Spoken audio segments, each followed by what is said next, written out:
So I've been reflecting over the past couple of weeks around this journey that I've taken over the past 4 years and what it's taken to get here. And I would never have guessed when I left school that I would be freelancing. I always thought that I'd go into like a more corporate role where there's structure, a ladder to climb. I really felt like that was my destiny. And then when I left university and I started to meet a bunch of different people who were doing different things, it really opened my mind to this online world, or even just the world where you can create the lifestyle that you want for yourself.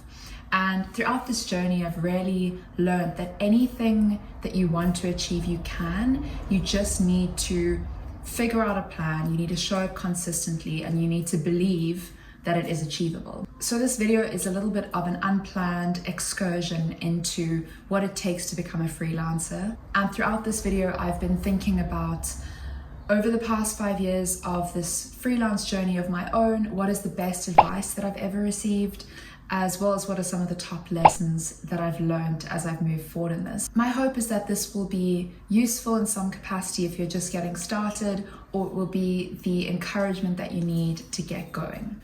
So the first thing that you definitely need to do if you are completely starting from scratch and you're not quite sure what you're doing and where you're going and how you're going to get this off the ground, first thing you need to do is accept imperfection.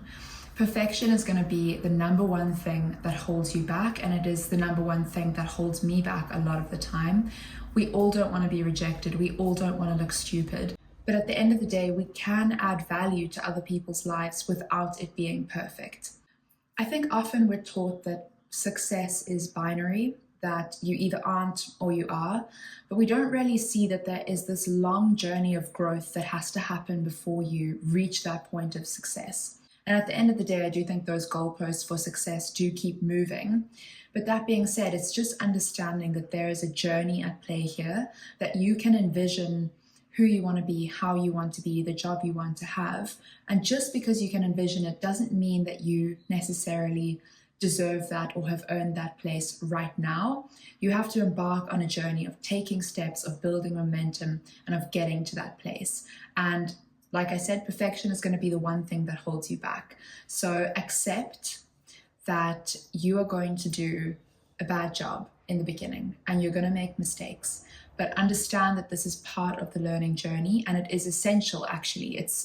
There's no way you can get around that. You cannot become a world-class, whatever you want to be, without some scrapes, bruises, and failures along the way. I definitely had this idea of perfection in my mind, like I need to know exactly what my offer is. I need to be better than everyone else at providing that specific offer. I need to know what I'm charging. I need to have all the pieces of the puzzle in place in order to go and get my first client.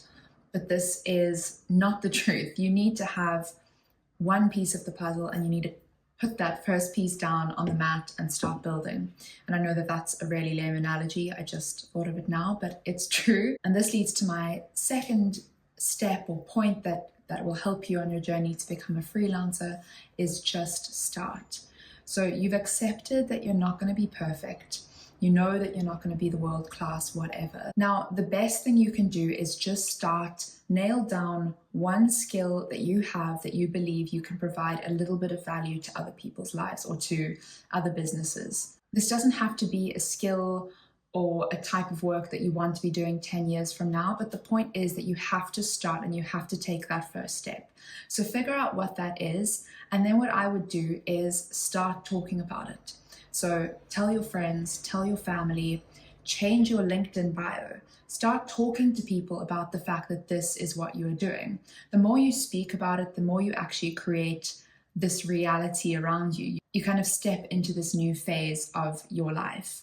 And I must say that I've been really surprised with how effective this strategy of just talking about it is. I've gotten multiple clients just from putting it out there. So when I started, I was just doing a little bit of social media management, and I was doing LinkedIn content creation and blog writing.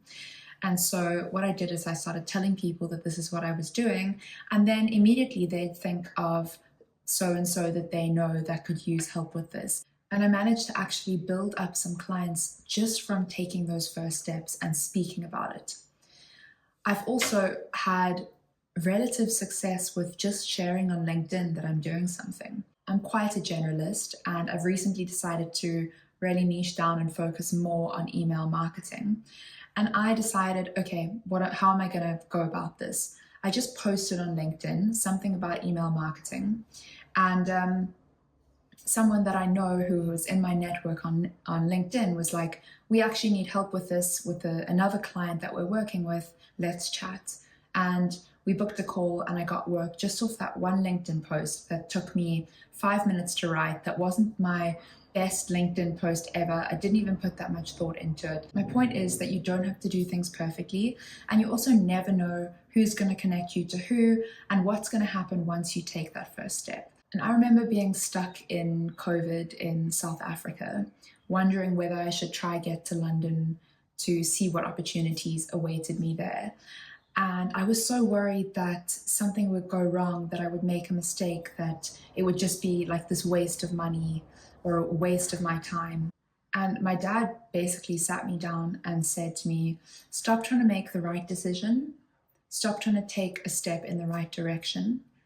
Just take any step in any direction, and you will see that the momentum from that first step will lead you into the second step and the third step and the fourth step. And I've really found that this is true, because from that point that I was like, okay, I'm going to take a risk. I'm going to just take a step, even though I don't know if it's right or wrong. From that, I then met people. I exposed myself to new environments. I opened up so many opportunities just by being open to experiencing new things. I know that these feel like quite sort of soft tips, in that it's not like create your client avatar and do outreach and no, but these are really important things, because I think the emotional and psychological boundaries that we set for ourselves can really be the thing that holds us back.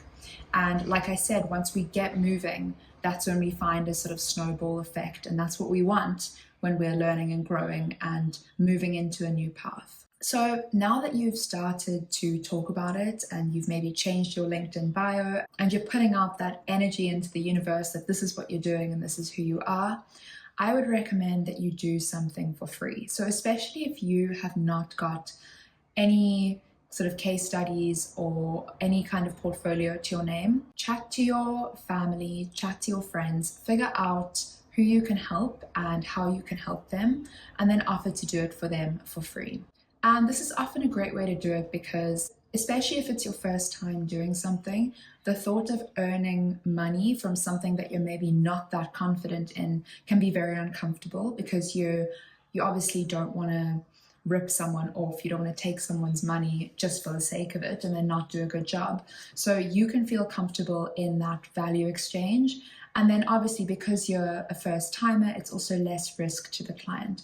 And of course, you can turn this relationship into a paying relationship further on. Maybe you could say, like, I want to manage your company's LinkedIn profile for a month, or run your social media, or run your Instagram, or create SEO content, or build a new website. And if you are happy with the results, then let's chat about ongoing work, or at the very least, you want to get a testimonial from this person that can then be used to bolster your proposals for future clients. This will also give you the opportunity to have a little bit of leeway in terms of just learning on the job and learning as you go. And I must say that I think it's a characteristic of resourcefulness, is probably the most valuable characteristic that you can have. So even if you don't know what you're doing, if you can trust that you are resourceful enough to figure it out, then you're going to be completely fine. And this is what one of my mentors actually told me. He said, no one knows what they're doing most of the time.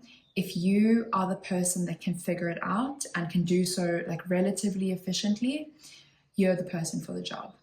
And I have found this to be true in so much of my work. And the more that I do, the more I realize, okay, the stuff you can figure out as you go, and you can learn. And if you have that kind of growth mindset, you're willing to take initiative, you're willing to be proactive, you've already got a lot of what it takes to do well in this space. And the approach that I would take, especially in the beginning, is to say yes way more than you say no. I really think that saying yes contributes to that momentum that I was speaking about earlier. So even if it feels scary, say yes, do your best, and you'll see that you do start to learn and grow. And when you are at that point of being a little bit outside of your comfort zone, that's where growth happens. So you actually want to be in that place, especially when you are starting out. So even if it feels uncomfortable, say yes. You will eventually reach a point where you can start to say no, and that'll be an amazing milestone where you feel like you've built up enough clients and enough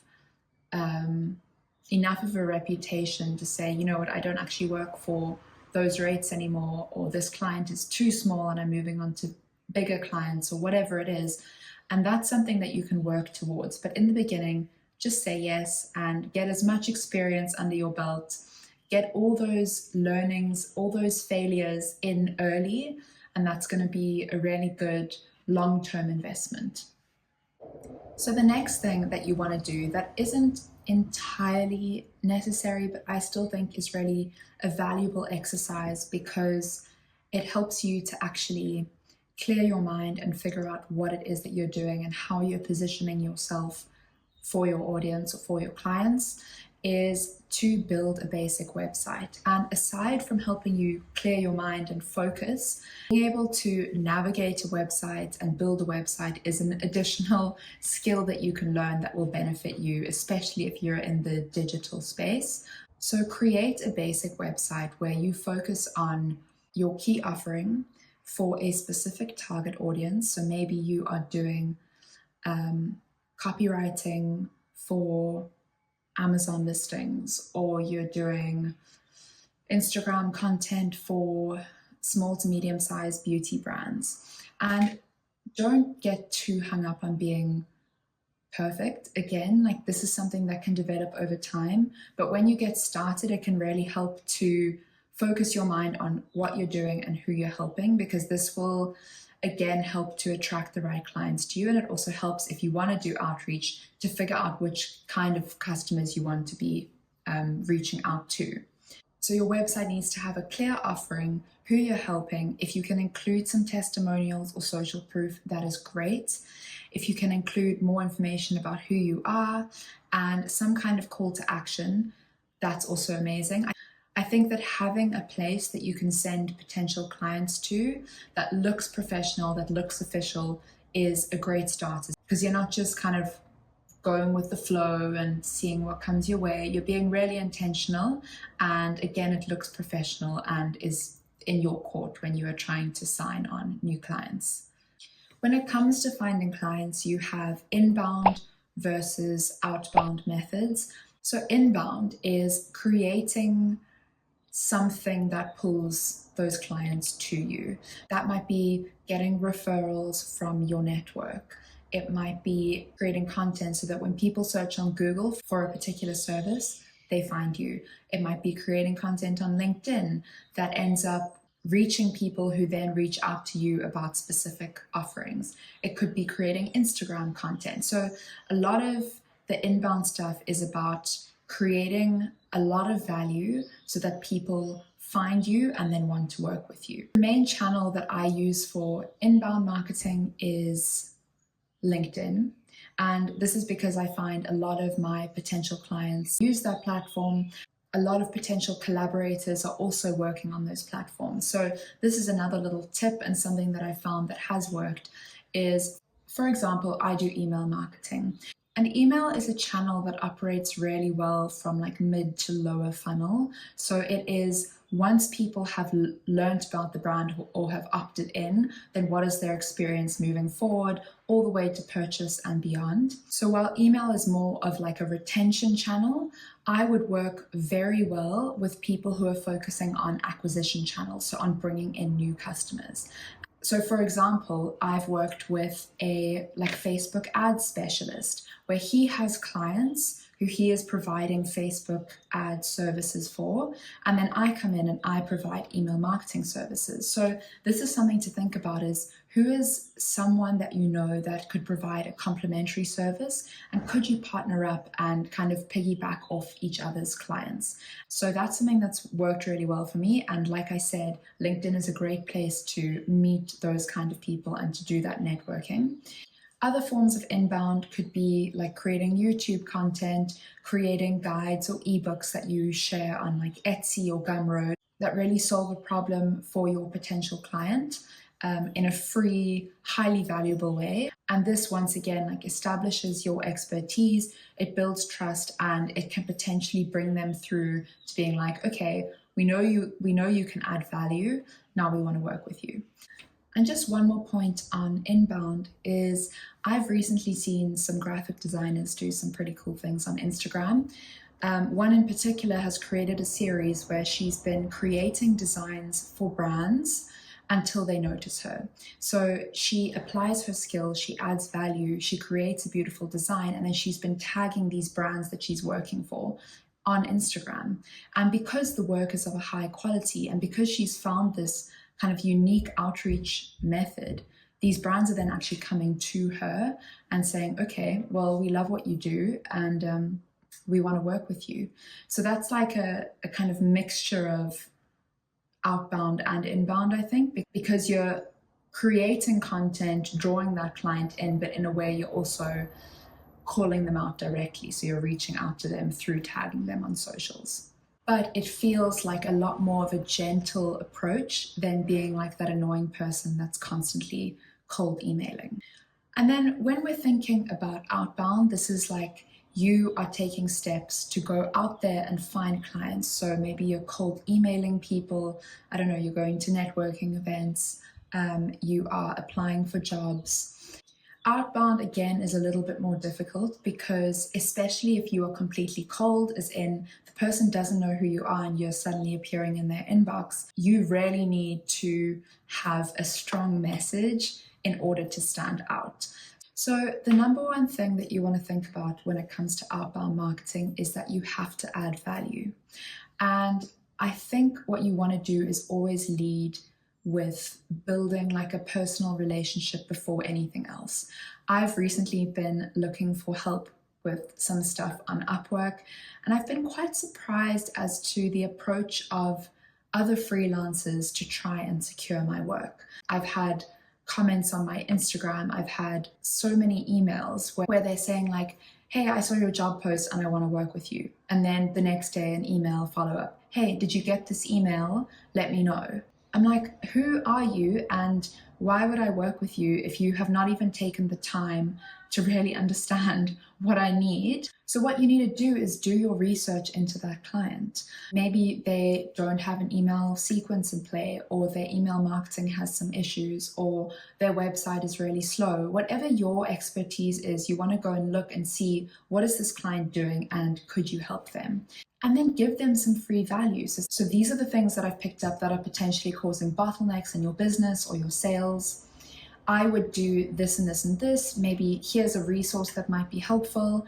And if you need any more help, let me know. I do this and I do it specifically for brands like yours.